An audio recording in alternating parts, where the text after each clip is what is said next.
दोस्तों, आइए दोस्तों बात करते हैं इस वीडियो में कि बैरिस्टर असदुद्दीन ओवैसी साहब 2 दिवसीय दौरे पर है बिहार के अंदर और इसी वजह से वहाँ के जो लोग हैं वो काफ़ी ज़्यादा एक्साइटेड है, बहुत ज़्यादा लोग खुश हैं वहाँ पर और वो खुशी की जो लहर है वो वाक़ई काबिल तारीफ़ है और देखना जो है वो बहुत ही साहसपूर्ण है। लेकिन हम बात करेंगे दोस्तों कि असदुद्दीन ओवैसी साहब का ये बिहार के अंदर जब इलेक्शन हुआ था और जब रिज़ल्ट आया था और उनके पास जब 5 एमएलए हो चुके थे, उसके बाद ये पहला दौरा है। हालांकि लोग ये बात कर रहे हैं कि ये लोकसभा चुनाव जो 2024 के अंदर होगा उसको देखते हुए ये दौरा काफ़ी महत्वपूर्ण माना जा रहा है, इम्पोर्टेंट दिया जा रहा है। जबकि ये अधिकार यात्रा की दौरे की बात कर रहे हैं एमआईएम वाले। वो ये कह रहे हैं कि सीमांचल के ऊपर कोई ध्यान नहीं दे रहे हैं। वो ये कह रहे हैं कि सीमांचल जो पिछड़े इलाकों में आते हैं इनके ऊपर किसी का भी नज़र नहीं रहता है, इसीलिए असदुद्दीन ओवैसी साहब उनका हक दिलाने के लिए जो है सीमांचल का दौरा कर रहे हैं। हम आपको बता दें कि बिहार का ये जो सीमांचल इलाका है और किशनगंज की जो ये सीट है लोकसभा का सीट,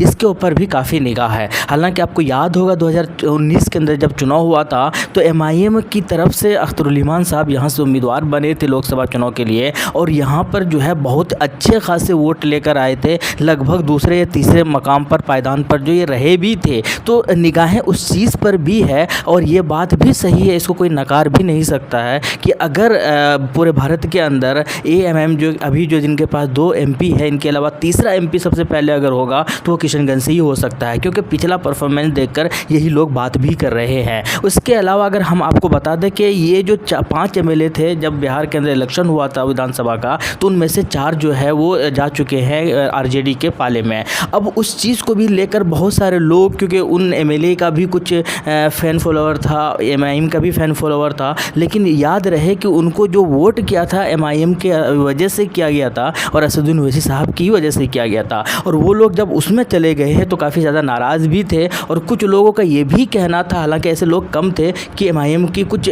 गलत फैसले की वजह से या एमआईएम की नाराज़गी की वजह से वो लोग आरजेडी में गए हैं। उस चीज़ को भी लेकर असदुद्दीन ओवैसी साहब ज़रूर बातें रखेंगे। और हालांकि वापसी के बारे में बात कर रहे हैं कि वो चारों एमएलए जो गए हैं आरजेडी में वो वापस तो नहीं आएंगे, ये तो बिल्कुल तय है। हालांकि बात ज़रूर कर रहे हैं कि अगर थोड़े बहुत भी अगर शर्म होगी तो वापस आ जाएंगे एमआईएम के अंदर असदुद्दीन ओवैसी साहब को देखते हुए। ऐसी बातें जो है शायद बेबुनियाद है और इससे कोई फ़ायदा होने वाला है नहीं। ये बात अलग है कि जब फिर से विधानसभा चुनाव होगा बिहार के अंदर तो इन चारों में से शायद एक को ही या एक बड़ी मुश्किल से एक एमएलए को टिकट देंगे आरजेडी। उनमें से ज़्यादातर को तो शायद टिकट भी ना मिले आरजेडी की पार्टी की तरफ से और वापस जीतने की खैर दूर की बात है, ज़रूर ये लोग याद करेंगे एमआईएम पार्टी को। लेकिन कुल मिलाकर यही वापस तो नहीं आएंगे, ये बात भी बिल्कुल तय है। लेकिन हम आपको बता दें दोस्तों कि ये जो 2 दिवसीय दौरा है ये बहुत महत्वपूर्ण रहने वाला है, बहुत काफ़ी सारे नज़रिए से। एक तो जो इनका फ़ैन बेस है उसको और स्ट्रॉन्ग करेंगे लोकसभा चुनाव में और मजबूती के साथ उम्मीदवार उतारेंगे और शायद एक से ज़्यादा उम्मीदवार आपको दिखाई दें सीमांचल से चुनाव लड़ते हुए लोकसभा जब चुनाव होगा तो।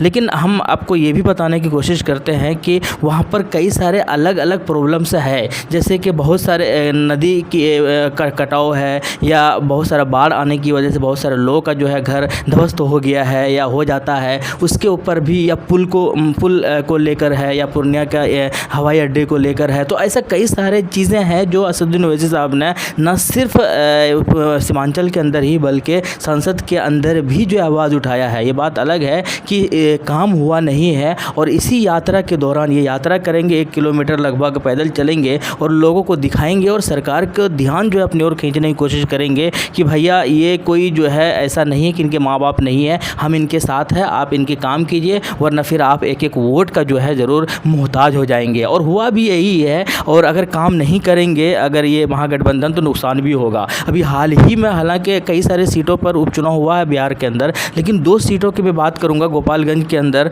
जो हुआ था और इसके अलावा एक और जो सीट पर हुआ तो दोनों जगहों पर जब एमआईएम ने अपना उम्मीदवार उतारा था तो उन दोनों जगहों पर जो है जीत जो है बीजेपी की हुई थी और एमआईएम ने अच्छे खासे वोट भी लाए थे। तो गोपालगंज की अगर बात की जाए वहाँ तो मात्र 1500 या 1600 वोटों से जो है हार हुई थी आरजेडी की। तो आरजेडी ये बात जानती है कि अगर सीमांचल या बिहार में एमआईएम मजबूत होती है तो फिर उसका सिर्फ और सिर्फ नुकसान अगर किसी को होगा तो महागठबंधन को होगा और महागठबंधन में भी सबसे ज़्यादा नुकसान होगा तो वो आरजेडी और कांग्रेस को होगा। तो इस चीज़ को तो खैर वो समझ रही है। अब ये देखना बड़ा दिलचस्प होगा कि काम करते हैं या नहीं करते हैं, कितना इफ़ेक्टिव रहता है ये दौरा और कितना इम्पोर्टेंट लेंगे इन चीज़ों को ये वहाँ की सरकार जो है या वहाँ के लोग जो है, ये तो आने वाले वक्त ही बताएगा। आपका क्या कहना है कमेंट सेक्शन में ज़रूर बताइएगा। शुक्रिया, जय हिंद।